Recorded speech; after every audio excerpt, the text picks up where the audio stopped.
Here's a brief but annoying message to let you know that you could have first heard this episode 9 months ago if you were a subscriber to our Iron Filing Society Patreon offering. For the price of a pint and a St Clement's each month, you can get up to 4 episodes a week, 9 months before the rest of the world gets them. Early access to regular episodes, lots of other marvellous benefits, and there's absolutely no adverts or brief but annoying messages like this that will get right on your ticks. Find out more and subscribe now at tftimemachine.com/ironfilings. Here we go, here we go, here we go, here we go, this is it! This is Top Flight Time Machine. I am Andy Hotbody Dawson. Pow, pow, pow. I'm Sam Nifty Delaney, so what? Welcome along once again to the Melchester Odyssey. I have in my left hand the 25th of August 1984 issue of Roy the Rovers. And across the top it tells us, a great new soccer season starts today. So that must have been the date when the season started in 84. I forgot to mention our sign please in the last issue. Are you interested in who it might be? The sign please in the last issue. Oh, right, yeah, because the week before last it was Jesper Olsen. Jesper Olsen 2 weeks ago. Yeah, test me. Well, or ask me. Is there a clue or anything? I can give you a clue. Hang on a second. Celtic goalkeeper. 1984? No idea. I mean, I'd have to say Packy Bonner. And you'd be correct. Oh! Okay, so he must have been reasonably young then, because I only became Packy Bonner aware. I think everyone remembers when they first became Packy Bonner aware, don't they, in their life? Yeah. It's like one of those moments that we all remember from our adolescence. 1990 for you? Yeah, it would have been 1990, wouldn't it? Italian 90 played quite a big role. No, 1988, when Ireland beat England in the Euros. That was when big Jack Charlton's Ireland team first sort of became a thing, in my mind, anyway. Can you see that? How old does he look in that picture? He looks 50. How old is he? He's 24. Yeah. 80s footballer age. Anyway, back to the 25th of August issue. A new soccer season starts today. Again, it doesn't tell us who's on sign, please. I can have a look. I can give you a clue. He's a player who had a few clubs but started his career, I believe, at Luton Town. Few clubs. I'm psychically sending you the name. Ricky Hill. He actually started his career at Charlton, which I didn't know, but he became famous at Luton, I believe. His parents were called Don and June. Okay. Don't think it's Ricky Hill. His father was an electrician and his mother worked at Tate and Lyle. Oh, good jobs. Where does his Where was he born? Plumstead. Okay. So it's not Ricky Hill, probably. Although I don't actually. I mean, I'm not sure. Shall I give you a second club? Yeah.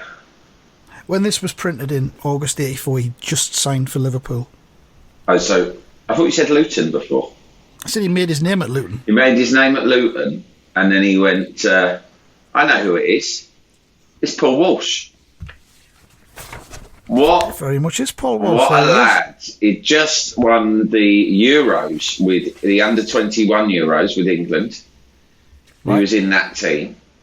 He was a very good player, Paul Walsh, wasn't he? Very, very. He was very thrilling. He had an amazing partnership with Ian Rush. Didn't perhaps get as many senior England caps as he should or could have done.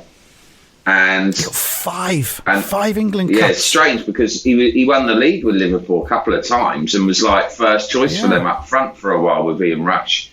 So strange that he didn't get more chances. But I've got a feeling that he may have been a tricky character. I believe, and you may want to... Off the field, you mean? Yeah, I believe I've heard a story that he punched Ray Clements. Okay. This is good. Hold on. There's two elements of his Wikipedia page which were very good. In 1986, Bob Paisley wrote about Paul Walsh, in Bob Paisley's personal view of the first team squad of 86-87, which is a book, apparently. And Bob Paisley was a man of few words, but he's got a lot about Paul Walsh. And he says, Paul Walsh can play teams on his own some days. When he's buzzing and bubbling, he whizzes around the field like a cartoon character with the ball tied to his boot. It's like watching a film that's running too fast. You want him to slow down in order to appreciate all the tricks he's getting up to. He might beat a defender on the outside, then turn back and go inside him and beat him once again for luck. All right, calm down, Bob. Bob Paisley. Fucking hell. Bob Paisley. All right, Bob, don't cream your pants over Paul Walsh. Yeah. Paul Walsh became a football agent for a short time. He also invested in property and other businesses, though lost money by investing in, drum roll, Australian fraudster Peter Foster, top flight time machine person of interest.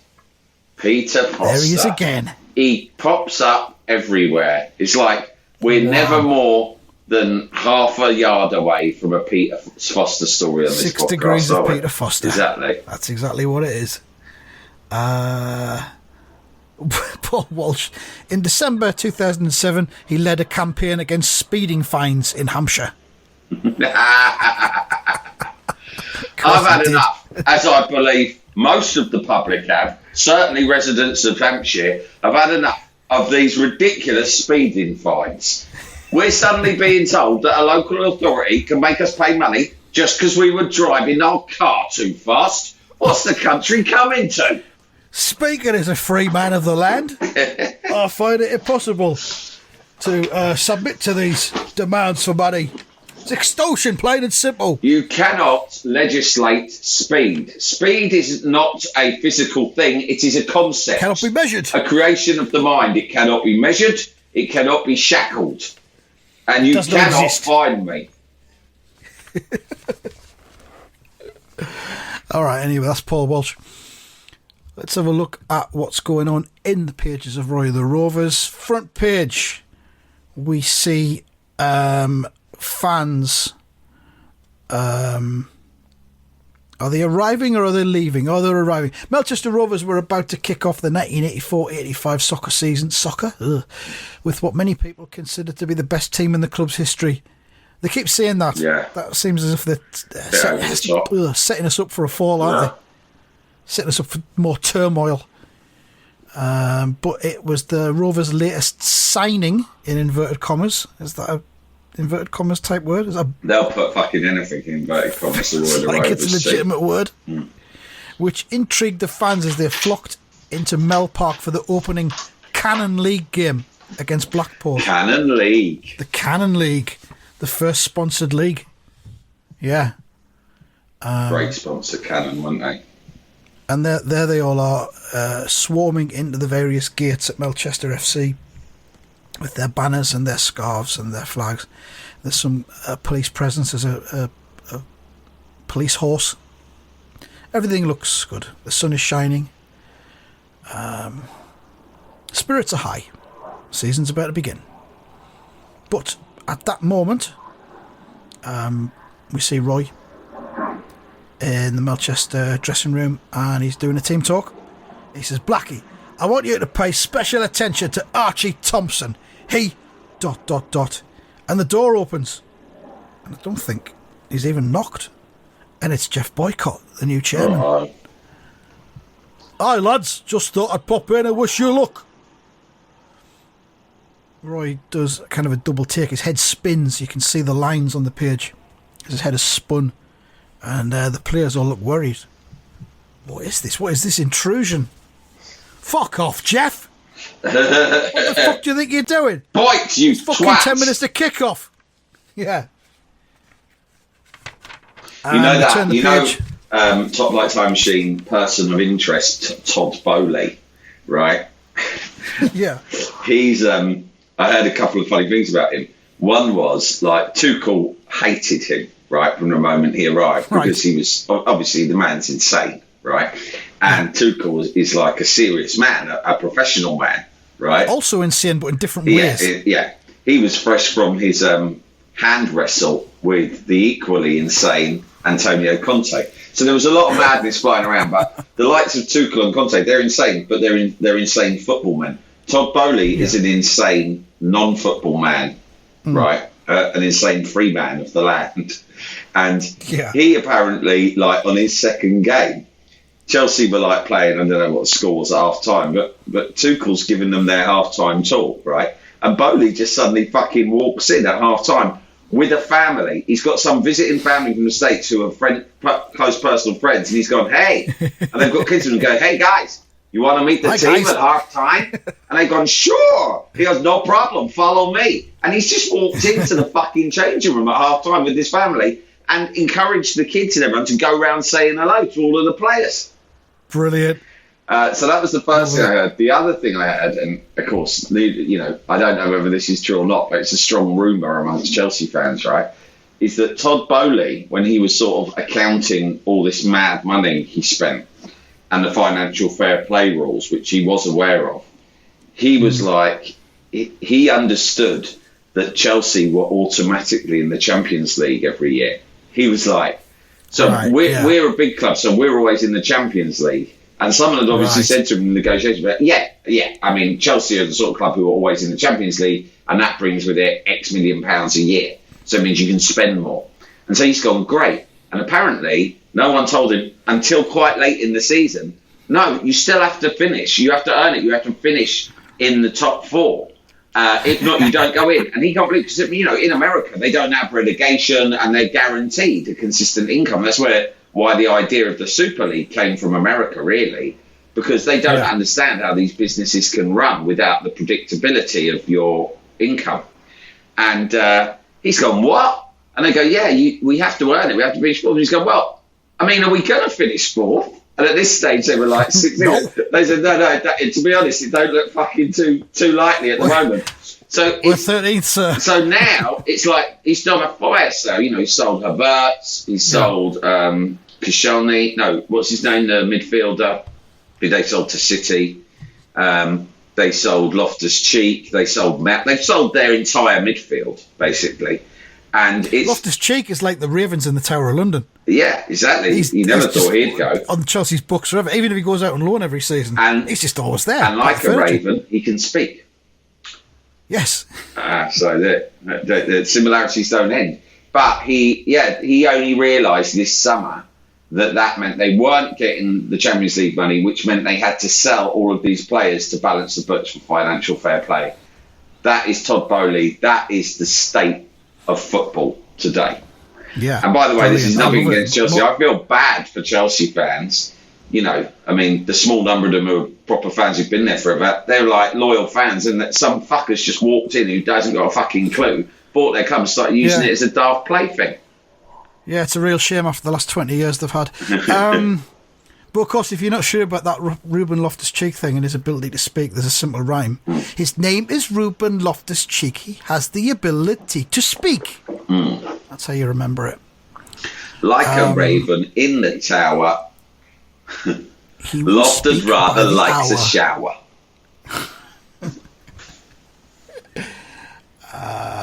We turn the page to the second of 4 pages, and fuck me, what is going on? It's in black and white, Sam.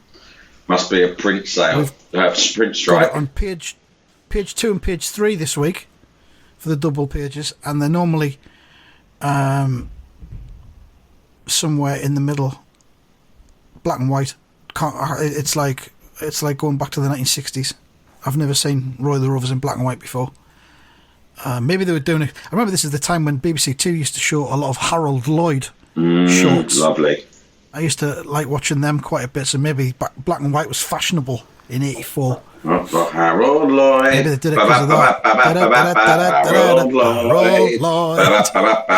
You know, for our next tour, I would really like us both to have straw boaters like the ones Harold Lloyd wore. And round spectacles. Yeah, and if our musical director is listening, but I mean he's often on tour, isn't he, in the States? Pretend to be Billy Joel. Billy Joel in America. Yeah, I don't know if they've got someone pretending to be Jeff Boycott alongside him. But if you are listening, mate, we could really do with a ragtime style Harold Lloyd intro song. I think Harold Lloyd, and also think anything Paul McCartney did sort of towards the White Album era when he just became obsessed with ragtime music, didn't he? Honey pie, you're driving me crazy. That's what we need. Straw Boaters and some ragtime theme music. Bringing ragtime back. We'll be back on tour next year. Watch this space. So it's in black and white. So like you say, there might have been some kind of print strike or something like that. 1984, strikes galore. Another rhyme there for you. So it's in black and white. We'll try and cope with it. I could have taken the time to colour these in for you, Sam, before I sent them over, but that's silly. So yeah, Jeff Boycott's wandered in. He looks pleased with himself. It says an uneasy silence fell, and Roy goes, "Thanks, Jeff, but I'm trying to." ... Jeff interrupts again. "I'm assuming that defeat by Marlborough in the friendly match was just a one-off job. A slight hiccup, as they say." And then we get close up Jeff Boycott's face. Yeah. And head. Like we do when Roy's going to say something important. It's the important close-up cut out of the head. "But I'm certain you'll see off the opposition today, whether it's cricket, football, or anything else. I just can't stand losing." Or in court cases with the French, accusing me of absurd trumped-up charges and violence towards my wife. "I slapped her with the back of my hand. Surely that's not violence." "I've only observed the law of Yorkshire. No other county in England, and certainly not that of the French." Jalapeño. And then Jeff wanders out, and Roy says, "Right, now maybe we can get on with our team talk." Blackie thinks to himself, "Good grief, that was tricky." Hopefully Roy's going right off Jeffrey, and he'll start letting me come to the feathers again. "That's good news for yours truly. I might get the full Quaalude on Wednesday." I'm sick of just sniffing this flour and water concoction I've made. It's doing nothing for me. And the wife's starting to ask questions. "Why are you hanging around the house? Why aren't you out with Roy? Why are you mixing up flour and water and sniffing it under a fucking tea towel over your head like you're eating one of them ortolans?" "I swallowed some of it the other day. It was horrible." "Blackie, yeah, I've noticed you've been moping around the house recently and you haven't been out to play with Roy. Have you and him ever had a little tip?" "No." "Well, he hasn't been knocking round for you like we're usual. just playing with other lads for a while. We're taking a break. It proves that our relationship's stronger than ever." Is that what Roy told you? "No, it's what I said." "Okay." "Oh, he's got away to his dad's caravan."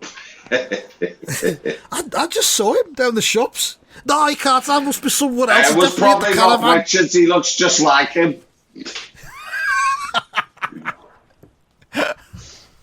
Richards down the shops.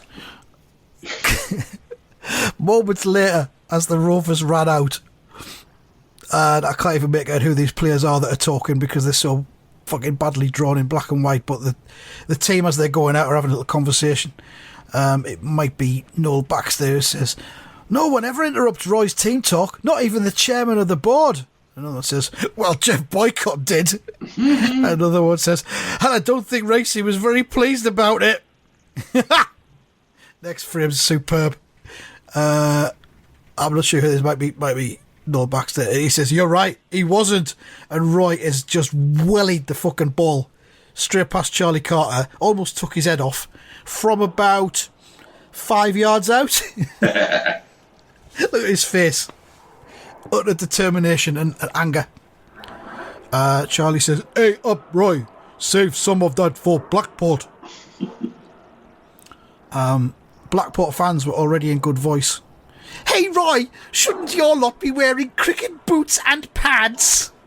"Oh, good one, you daft cunt, you witless twat." Another one, "I reckon we'll win by 3 wickets. Ha ha!" They all shout.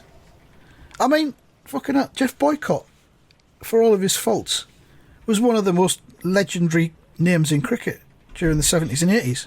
That's disrespectful by Blackport. I'm not having it. Well, they're not disrespecting him. They're just they're really confused. Well, I think they are. Mind you, this is very reminiscent of when we talked about this the other day, when Clive Woodward, was made the chairman of Southampton. What was he? No, technical director of Southampton.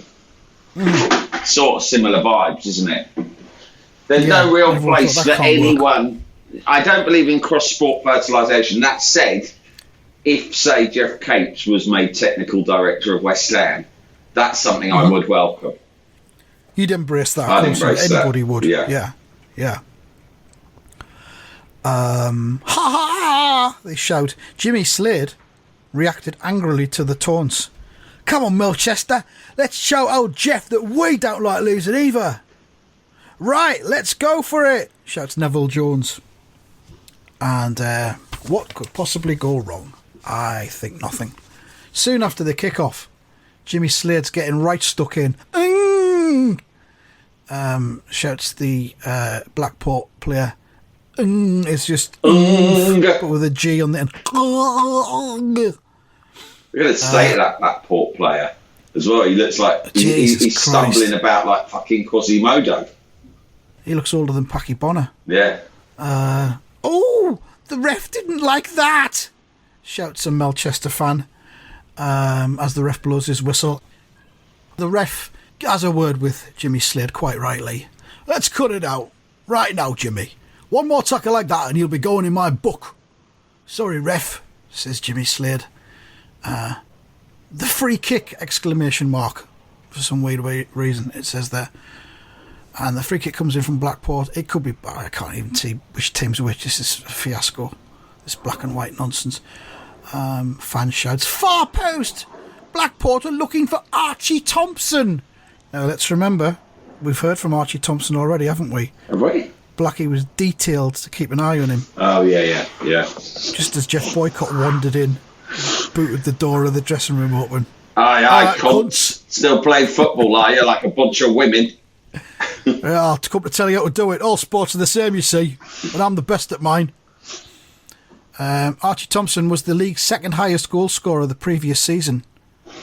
And he heads it, but Charlie Carter dives across and saves it. Saved!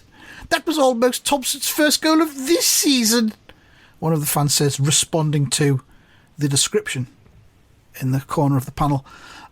Wake it up, Melchester! Wake it up. See Alec Airmore. Did you see this? Alec Airmore. How's fucking Airmore clung on to a fucking job and a salary? He's still on the board, I think. But Boycott's there. Boycott seems to still be on the quaalude. Yeah, he's sort of like, his eyes are all misted up and he's got this weird faraway smile on his face. Maybe he just doesn't know anything about football. I tell you what, Alec. I am tripping my fucking not insubstantial Yorkshire balls off here. Unbelievable feelings of elation, mixed with a strange calm, a calmness I haven't felt for many years. The calmness I exude at the crease as I knock out 75 runs across a period of 6.5 hours. No better feeling, or so I thought until I took this Quaalude tablet. This feeling is superior. First time I've taken it, apart from the 3 I took on previous days this week. Airmore says, they're amazing people, the Americans, aren't they, Alec? First Levi jeans, now these. Have you ever tried an Oreo biscuit? Whatever next. Wonderful stuff. Have you seen their motor cars? If you push them down at the back, they go up and down a bit. Weird. Ronald Reagan is a tremendous man, a visionary in my opinion. And I truly believe that he will be the first American to have the balls to drop a fucking nuclear bomb on those bloody Soviets. And when he does, I will be the first there watching that mushroom cloud and applauding. I have nothing further to say about America or Americans. Please proceed. Alec Airmore says, I'm afraid the Rovers are trying too hard to impress you, Jeff. The Boycott says, aye, especially Jimmy Slade. But it's not a bad thing. While Jimmy is in this mode, I've a hunch that Roy will see to it that he gets plenty of the ball. Jimmy has got a wonderfully tight, firm little rear end. Wouldn't you agree, Alec? Oh, I suppose so, yes. No, you do not suppose. It's a simple yes or no question. What do you think he has a sexy bum? Okay, then yes. I've had dealings with Jimmy Slade in the past. A couple of years ago, I supplied him with what he called a spunk deflection shield when he was playing in that cricket in friendly against the Australians. There's a callback. That was an American invention too. I had agreed to be the face of their brand as they rolled it out into the UK market. But unfortunately, it didn't get past the fucking red tape and regulators. Probably Brussels again. The new chairman was right. Roy has given the ball to Jimmy Slade. Jimmy, he says, it's young Slade breaking on the right. Now that's the fan, isn't it? It's young Slade breaking on the right. I'm sorry, I'm just receiving a series of deranged text messages from my daughter while I'm doing this. It's quite distracting. Regard some nail varnish remover that's disappeared. He's I don't know which of the houses it's disappeared from. I don't think it's mine. He's covering every yard of the pitch. Watch race. He's looking for a far post ball. Now, that was a player that said that. Oh, I'm going to pieces here. Roy thinks that's exactly what I want you to think, Blackport. And then the bottom continued on colour page later in the issue. They're saving money, aren't they, on the colour ink? I don't know what this is about. Do you think it might be a cost cutting thing? Unions, National Print Union, your National Union of Printers. To me, they're no better than the IRA themselves. Terrorists. Instead of bombs and guns, they are using ink and paper. The result is the same. Hearts and minds. The result is the same. A disruption of our way of life. I despise them, but also slightly admire them. As a slight gap opened up, we're back in colour again. A slight gap opened up in the visitors' defence. Jimmy Slade has a shot. Jimmy's gone for it. And yes, it's back of the net. Yes! First goal of the season, and what a cracker! And Jimmy slaloms his way through his teammates, avoiding their hugs and kisses and all that. Jimmy's gone potty! Shouts one of the fans. Where's he going? Shouts a player. Heading for the director's box, I reckon. Shouts Vic Guthrie. Wahoo! Shouts Jimmy Slade as he runs around like a whirling dervish.